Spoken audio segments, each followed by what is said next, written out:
The lipstick on Nathan's collar wasn't mine. I stared at the incriminating smear of red, my heart pounding in my chest. How many times had I washed his shirts without noticing? This time, though, the evidence was unmistakable. I heard the front door open, and Nathan's voice called out, "Sophie, I'm home." Quickly, I shoved the shirt back into the laundry basket and plastered on a smile. "In here, honey?" I called back, my voice steadier than I felt. Nathan appeared in the doorway of our bedroom, his tie loosened and a weary smile on his face. "Long day at the bank," he said, leaning in to kiss me. I turned my cheek at the last second, and his lips grazed my skin instead of meeting my mouth. "Everything okay?" he asked, frowning slightly. I nodded, perhaps a bit too enthusiastically. "Just tired. How about I start dinner while you freshen up?" As I busied myself in the kitchen, my mind raced. Who was she? How long had this been going on? The questions swirled in my head like a tornado, threatening to sweep away everything I thought I knew about our marriage. The sound of Nathan's phone buzzing on the counter snapped me back to reality. I glanced at the screen, seeing a message preview from someone named Olivia. My stomach clenched. "Hey, Soph," Nathan called from upstairs. "Have you seen my blue shirt? The one I usually wear on Thursdays?" I froze, my hand hovering over the phone. I think it's in the wash." I managed to reply, my voice only slightly strained. "Damn," he muttered, coming down the stairs. "I wanted to wear it tomorrow for the big presentation." As he entered the kitchen, I quickly turned back to the stove, stirring a pot of pasta sauce with unnecessary vigor. "I'm sure you have other shirts that look just as nice," I said, trying to keep my tone light. Nathan came up behind me, wrapping his arms around my waist. I stiffened involuntarily. "You okay, babe?" he asked, his breath warm on my neck. "You seem tense." I turned in his arms, forcing myself to meet his eyes. "Nathan," I began, my voice barely above a whisper, "is there something you want to tell me?" His brow furrowed in confusion. "What do you mean?" Just then his phone buzzed again. We both glanced at it, and I saw panic flicker across his face as he registered the name on the screen. "Who's Olivia?" I asked, my voice steadier now, fueled by a growing anger. Nathan's arms dropped from my waist, and he took a step back. She's just a colleague," he stammered. "We're working on a project together." I laughed, a harsh, bitter sound that surprised even me. A project that requires late-night text messages and lipstick on your collar? The color drained from Nathan's face. "Sophie, I can explain." "Save it," I cut him off, holding up a hand. "I don't want to hear your excuses right now." I turned off the stove and grabbed my purse from the counter. "I'm going to my dad's for a while. Don't wait up." As I walked out the door, leaving Nathan calling after me, I felt a strange mix of emotions. Anger, hurt, and betrayal. Yes, but also a sense of clarity I hadn't experienced in years. For the first time in our marriage, I held the upper hand.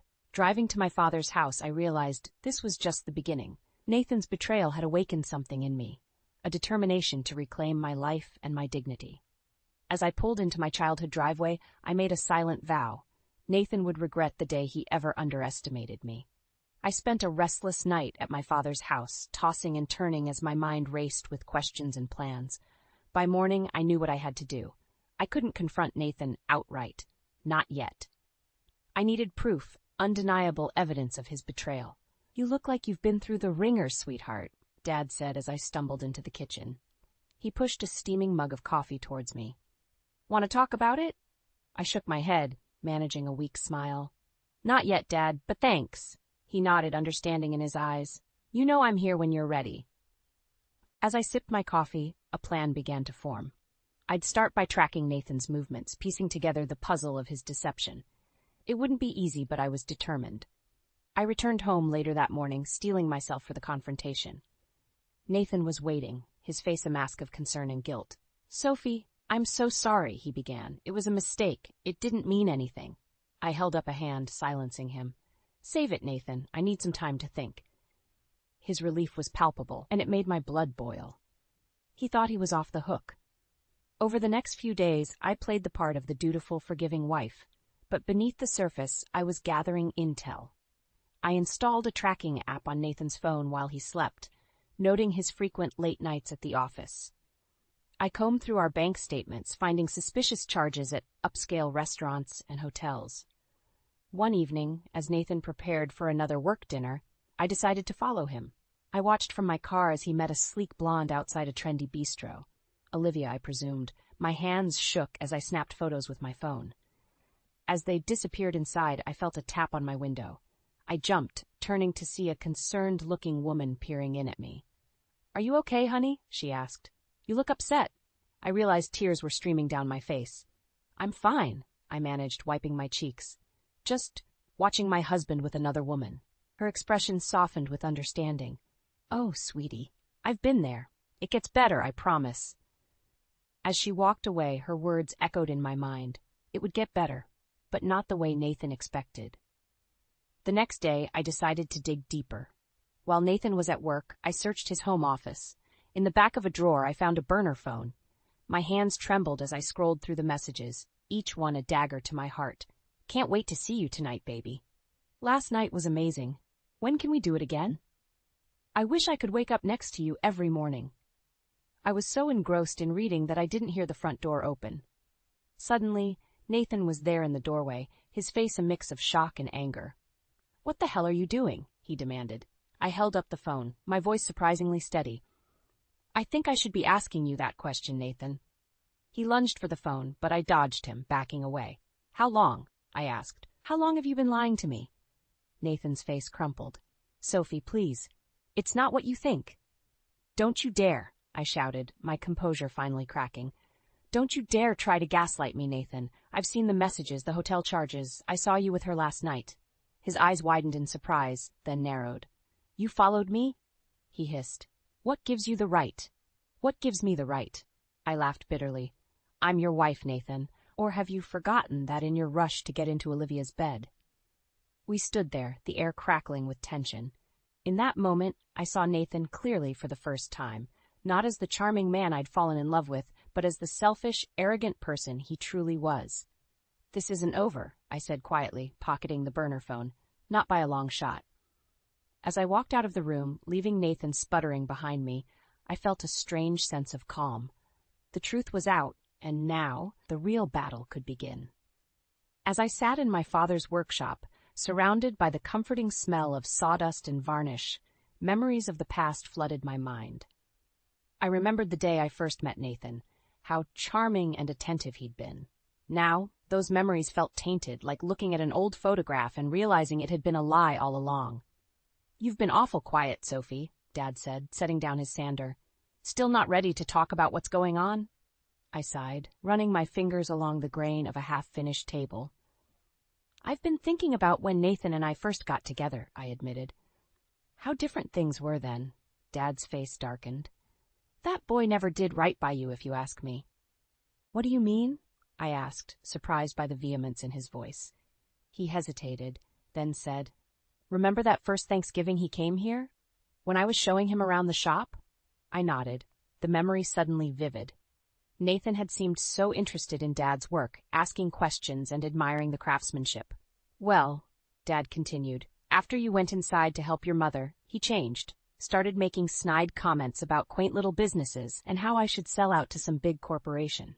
I felt like I'd been punched in the gut. "He said that? Why didn't you ever tell me?"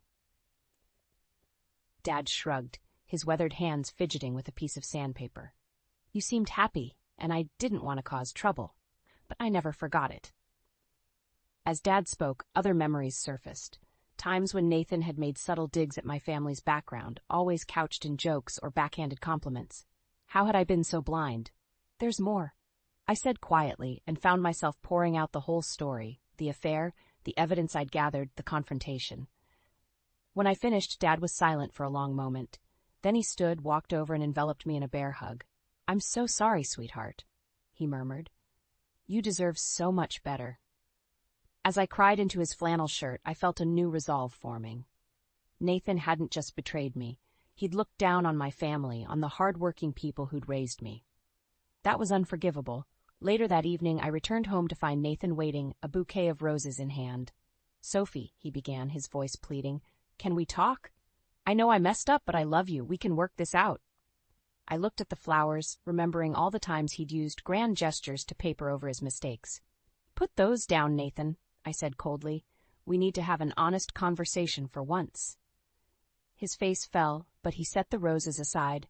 "Okay," he said, sinking onto the couch. "I'm listening." I took a deep breath. "I've been thinking about our relationship, about who you really are. And I realized something. You've never respected me or my family, have you?" Nathan's brow furrowed. "What are you talking about? Of course I respect." "Don't lie," I cut him off. "I know what you said to my father that first Thanksgiving. I know about all the little comments, the way you looked down on where I come from. He had the grace to look ashamed, at least. Sophie, that was years ago. I've changed. Have you?" I challenged. "Or have you just gotten better at hiding it? Because the man who could cheat on his wife and lie to her face doesn't seem very changed to me." Nathan stood, his face flushing with anger. "Now wait just a minute. You're not innocent in all this, you know. Always so focused on your family, never really fitting in with my world." His words confirmed everything I'd been thinking. "Your world," I repeated softly. "That's the problem, isn't it? There's your world, and then there's mine, and you've never really wanted to be part of mine." We stood there, the weight of years of unspoken resentments hanging between us. In that moment, I knew our marriage was over, not just because of the affair, but because of the fundamental disconnect that had always existed between us. "I want a divorce, Nathan," I said, my voice steady despite the turmoil inside, "and I'm not going to make it easy for you." His face paled. "Sophie, don't be hasty. Think about what you're saying." But I was done listening. As I turned and walked out of the room, I felt a strange mix of sorrow and liberation. The life I'd thought I wanted was crumbling, but from the ruins, I would build something stronger, something true to who I really was. The day after I told Nathan I wanted a divorce, his parents called. I stared at the caller ID, my stomach churning. In all our years of marriage, I'd never felt truly accepted by them.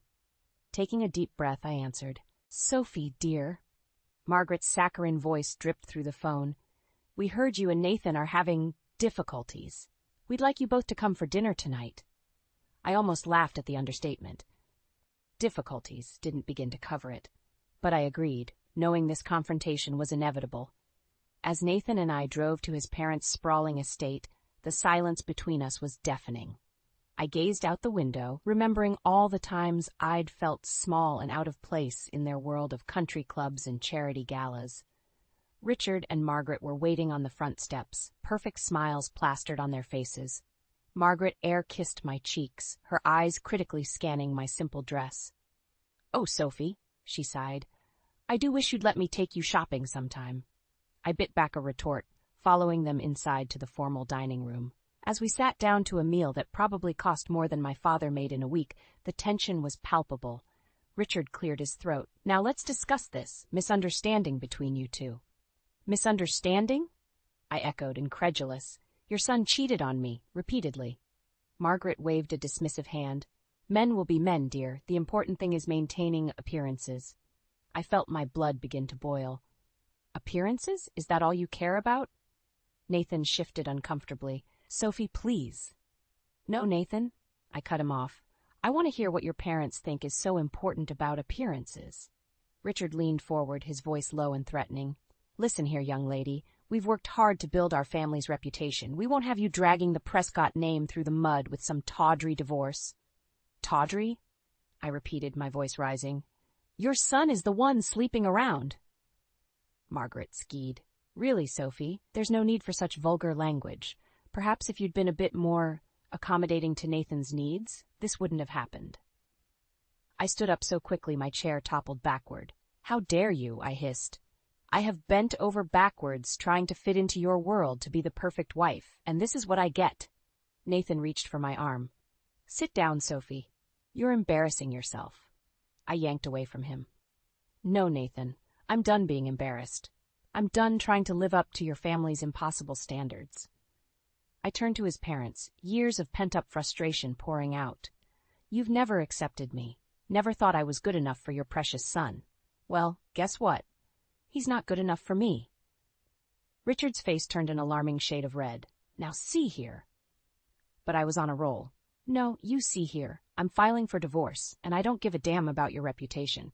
Nathan can have Olivia, and you can have your perfect, classist little world. I'm done."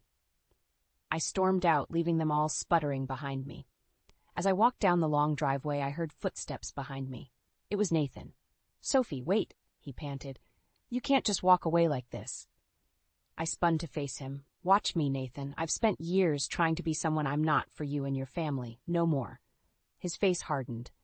"You'll regret this, Sophie. You've got nothing without me." His words hit me like a slap, but they also ignited something deep inside me. "You're wrong, Nathan," I said quietly. "I've got myself, and that's more than enough." As I walked away, leaving Nathan standing in his parents' driveway, I felt a strange mix of terror and exhilaration. I had no idea what the future held, but for the first time in years, I felt truly free. Back at home, I sat at our kitchen table, my hands shaking as I picked up my phone. It was time to make some calls, to a divorce lawyer, to my father, to the friends I'd neglected over the years. As I dialed the first number, I knew my life was about to change dramatically. But I was ready to reclaim my identity, my dignity, and my future. The fertility clinic waiting room was eerily quiet, filled with couples avoiding eye contact, each lost in their own private hopes and fears. I sat alone, clutching my purse, wondering how I'd ended up here again. "Mrs. Prescott," the nurse called. I flinched at the name, still not used to the idea of shedding it. Dr. Patel greeted me with a sympathetic smile. "Sophie, it's been a while. How are you doing?" I swallowed hard. "I'm going through a divorce, actually." Her eyebrows shot up. "I see. And you're still interested in pursuing fertility treatments?" The question hung in the air, heavy with implications. Was I? The truth was, I didn't know anymore. For years, trying to conceive had consumed me, defined me. Now, everything was different. "I'm not sure," I admitted. "I guess I just needed to know my options." Dr. Patel nodded, her expression kind. "Well, let's review your test results from last time, shall we?" As she pulled up my file on her computer, I found myself thinking about all the times Nathan and I had sat in this office, holding hands, putting on brave faces as we received one disappointing update after another. How much of that had been real, and how much had been just another performance for him? "Sophie?" Dr. Patel's voice snapped me back to the present. "Are you all right?" I realized there were tears streaming down my face. "I'm sorry," I mumbled, reaching for a tissue. "It's just a lot." She reached out, patting my hand. "It's okay. This is an emotional process for everyone, even in the best of circumstances." Taking a deep breath, I asked the question that had been gnawing at me for years. "Dr. Patel, was it me? Was I the reason we couldn't conceive?" Her brow furrowed. "Sophie, fertility issues are complex. It's rarely just one person's fault." She hesitated. "Your tests always came back normal. It was Mr. Guy Prescott who had some challenges." The revelation hit me like a thunderbolt. All this time, Nathan had let me believe it was my fault, had let me feel broken, inadequate. The injustice of it burned in my chest. "He never told me," I whispered. Dr. Patel looked confused. "He assured me he'd discussed it with you." "Sophie, I'm so sorry. I assumed you knew." I stood up abruptly, nearly knocking over my chair. "I have to go. I'm sorry. I can't be here right now."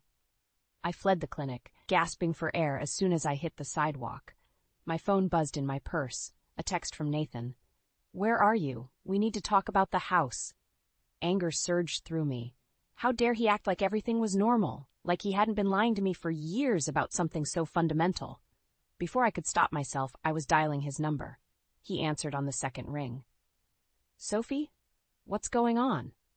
"You bastard," I hissed. "You let me think it was my fault we couldn't have a baby. Wes, do you have any idea what that did to me?" There was a long pause. When Nathan spoke again, his voice was cold. "Who told you?" "It doesn't matter," I snapped. "What matters is that you lied. Again, about something huge." "I was protecting you," he said, but his tone was defensive. "I didn't want you to feel." "Don't you dare try to justify this," I cut him off. "You weren't protecting me. You were protecting your ego." I ended the call, my hands shaking. As I stood there on the sidewalk, passers-by giving me concerned looks, I felt something shift inside me. The last lingering doubt, the tiny part of me that had wondered if I was making a mistake by leaving Nathan, evaporated. My phone buzzed again, another text from Nathan. "We need to talk. Come home." I stared at the message, a strange calm settling over me. Home. That house hadn't felt like home in a long time. Maybe it never really had. With sudden clarity, I knew what I had to do. It was time to stop reacting to Nathan's lies and manipulations, time to take control of my own story. I texted back a single word, no. Then I called my father. Dad, I need your help with something. It's time for me to make a fresh start. As I walked away from the fertility clinic, I felt lighter than I had in years. The future was uncertain, but for the first time in a long time, it felt full of possibility. I stood in front of the charming 2-story house, my father beaming beside me. The fresh paint gleamed in the sunlight, and flower boxes hung from every window. It was perfect. Well, what do you think? Soph? Dad asked, barely containing his excitement. It's beautiful, Dad, I breathed, but I can't possibly accept. He waved away my protests. Nonsense. I've been saving this lot for years, waiting for the right moment. And with everything you're going through, well, I thought you and Nathan could use a fresh start. My heart clenched at the mention of Nathan's name. Dad didn't know about the divorce yet. I hadn't found the courage to tell him. And now, faced with his incredible generosity, the words stuck in my throat. Let's go inside, Dad said, pulling out a set of keys. Wait till you see the kitchen. As we toured the house, my mind raced. How could I tell him the truth now? How could I break his heart after he'd poured so much love and effort into this gift? My phone buzzed insistently in my pocket. Nathan, again. I'd been dodging his calls since our confrontation about the fertility treatments, but I knew I couldn't avoid him forever. Everything okay? Dad asked, noticing my distraction. I forced a smile. Just work stuff. Don't worry about it. We were in the master bedroom when I heard the crunch of tires on gravel. Looking out the window, my stomach dropped. Nathan's sleek black car was pulling up. Dad, I said urgently, I need to tell you something. But it was too late. Nathan's voice boomed from downstairs. Hello? Anyone home? Dad's face lit up. Perfect timing. Now we can surprise both of you together. Before I could stop him, he was heading downstairs. I followed, my heart pounding. Nathan stood in the entryway, his eyes widening as he took in the house. When he saw me, his expression hardened. Sophie, finally decided to answer my calls, I see. Dad looked between us, confusion creeping into his features. Is everything all right? Nathan's charm switched on like a light. Of course, sir, just a little miscommunication. What's all this about? As Dad launched into an explanation about the house, I watched Nathan's face. I could see the calculations happening behind his eyes, the dollar signs practically visible. This is incredibly generous, Nathan said smoothly. We can't thank you enough. We need to talk, I hissed, pulling Nathan aside while Dad busied himself in the kitchen. About what? Nathan asked innocently. About how you've been avoiding me? Or about how you're clearly hiding things from your father? I felt my anger rising. Don't you dare try to turn this around on me. You're the one who's been lying for years. Nathan's voice dropped to a menacing whisper. Careful, Sophie. You wouldn't want to make a scene in front of Daddy, would you? Especially after such a generous gift. I recoiled, seeing the true Nathan emerge. Manipulative, cruel, and utterly self-serving. Everything okay in here? Dad called from the kitchen. Fine, we both answered in unison, plastering on fake smiles. As we rejoined my father, Nathan slipped his arm around my waist, playing the part of the devoted husband. I felt sick. So, when can we move in? Nathan asked eagerly. Dad beamed. As soon as you'd like. I've already had the utilities set up in your names. I felt the walls closing in. This house, meant to be a symbol of love and new beginnings, was quickly becoming a trap. Actually, Dad, I started, my voice shaking. There's something I need to tell you. Nathan squeezed my waist painfully. What Sophie means is, we're overwhelmed with gratitude. Aren't we, darling? I looked between my father's hopeful face and Nathan's warning glare. In that moment, I realized the true cost of staying silent, of playing along with Nathan's charade. It wasn't just about me anymore. It was about protecting my father, about standing up for the truth. Taking a deep breath, I stepped away from Nathan. No, I said firmly, that's not what I mean at all. Both men stared at me, shock evident on their faces. I squared my shoulders, ready to finally speak my truth, no matter the consequences. Dad, Nathan and I are getting a divorce, and there's a lot more you need to know. The silence that followed my declaration was deafening. Dad's face crumpled in confusion, while Nathan's eyes blazed with fury. What are you talking about, Sophie? Dad asked, his voice trembling. Nathan stepped forward, his charm cranked to maximum. Now, Sophie, let's not be hasty. We're just going through a rough patch. No, I cut him off, my voice stronger than I felt. No more lies, Nathan. Dad deserves to know the truth. I turned to my father, my heart breaking at the hurt in his eyes. Dad, Nathan's been cheating on me, for months, maybe years, with a woman from his office named Olivia. Nathan's facade cracked. You can't prove anything, he snarled. Actually, I can, I replied, pulling out my phone. I have texts, photos, hotel receipts, but that's not even the worst of it. I told them everything about the fertility treatments, about Nathan's lies, about his family's constant belittling. With each revelation, Dad's face grew darker, while Nathan's turned an alarming shade of red. When I finished, Dad stepped between us, his voice low and dangerous. Is this true, Nathan? Nathan's eyes darted between us, calculating. Then, shockingly, he laughed. So what if it is? You really think your precious little girl is so innocent? She's been snooping through my things, following me around like some kind of stalker, and now she's trying to manipulate you with this sob story. I felt like I'd been slapped. How dare you? No, how dare you? Nathan shot back. You think you can just throw away everything we've built over a few harmless indiscretions? Harmless? I echoed, incredulous. You've been lying to me our entire marriage. Nathan's face twisted into a sneer. And what about this house, Sophie? Were you planning on telling your father you want a divorce before or after you accepted his generous gift? Dad held up his hands. Now wait just a minute. But Nathan was on a roll. You know what? I think I deserve this house. After putting up with your family's working-class drama for years, it's the least I'm owed. Something inside me snapped. All the pain, all the humiliation, all the years of trying to be good enough, it all came pouring out. You don't deserve anything, I hissed. Not this house, not me, not one single thing my family has given you. I turned to Dad, tears streaming down my face. I'm so sorry, Dad. I should have told you sooner. I was just ashamed and scared. Dad pulled me into a fierce hug. Oh, sweetheart, you have nothing to be ashamed of. Nathan scoffed. How touching. Well, I hope you're both prepared for a fight, because I'm not walking away from this empty-handed. As if on cue, a car pulled up outside. We all turned to see a sleek convertible, Olivia at the wheel. Nathan's eyes widened in panic. Olivia? She stepped out of the car, confusion evident on her face. You texted me to meet you here. Said you had a surprise. Her eyes darted between us. What's going on? I felt a surge of unexpected pity for her. He's been lying to you too, Olivia. Just like he's been lying to all of us. Nathan's composure finally shattered. You're all insane. I don't have to stand here and listen to this. He stormed towards Olivia's car, but Dad blocked his path. Oh no, you don't. You're not going anywhere until we sort this out. Nathan's face contorted with rage. He shoved my father, hard. Dad stumbled, nearly falling. Before I knew what was happening, I was between them, my hand connecting with Nathan's face in a resounding slap. The shock of it seemed to freeze time. We all stood there, breathing heavily, the weight of everything that had happened pressing down on us. In that moment, I realized this was it, the point of no return. Whatever happened next would change all of our lives forever. I took a deep breath, squaring my shoulders. Nathan, I said, my voice steady despite the storm of emotions inside me, I think it's time we finish this, once and for all.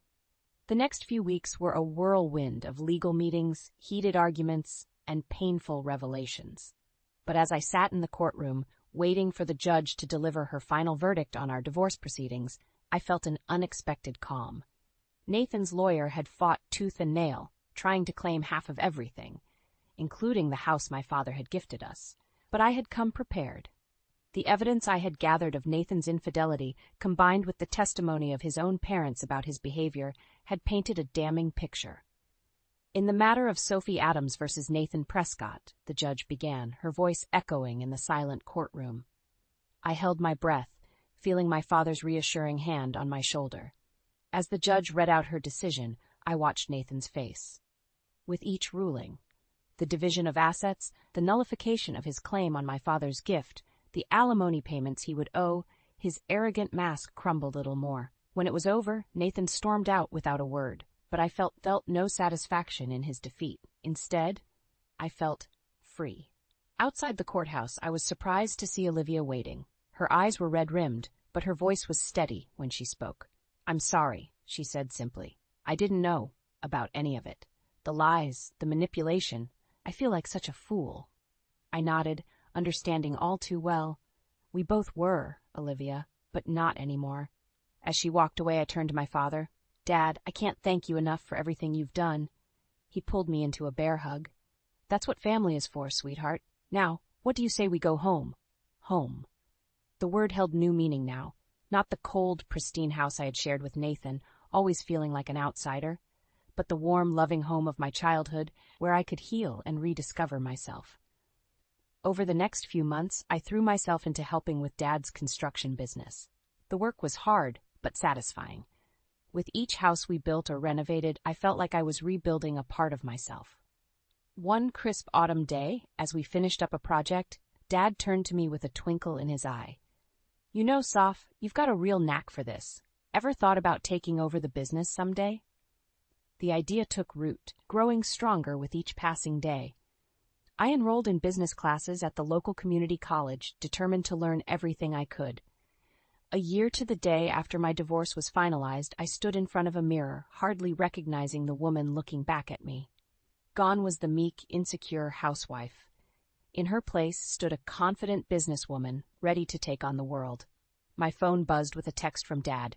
Big meeting today. You've got this, kiddo. I smiled, feeling a surge of gratitude for his unwavering support.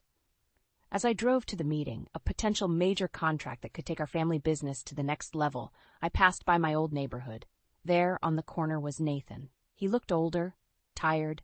For a moment, our eyes met through the car window. I saw a flicker of recognition, then regret, pass over his face. But I felt no anger, no desire for further revenge. Nathan's true punishment was living with the consequences of his actions. My revenge, if you could call it that, was living my best life without him. As I pulled up to the office building for my meeting, I took a deep breath. This was it, the moment I'd been working towards. But more than that, it was a symbol of how far I'd come. I thought back to that day in the new house when I'd finally found the courage to speak my truth. It had been terrifying, but it had also been the first step towards reclaiming my life. Stepping out of the car, I straightened my jacket and lifted my chin. Whatever challenges lay ahead, I was ready to face them. Because now I knew my own strength, and nothing, not Nathan, not his family, not society's expectations, could ever take that away from me again. With a smile on my face and determination in my heart, I walked into the building, ready to write the next chapter of my story on my own terms.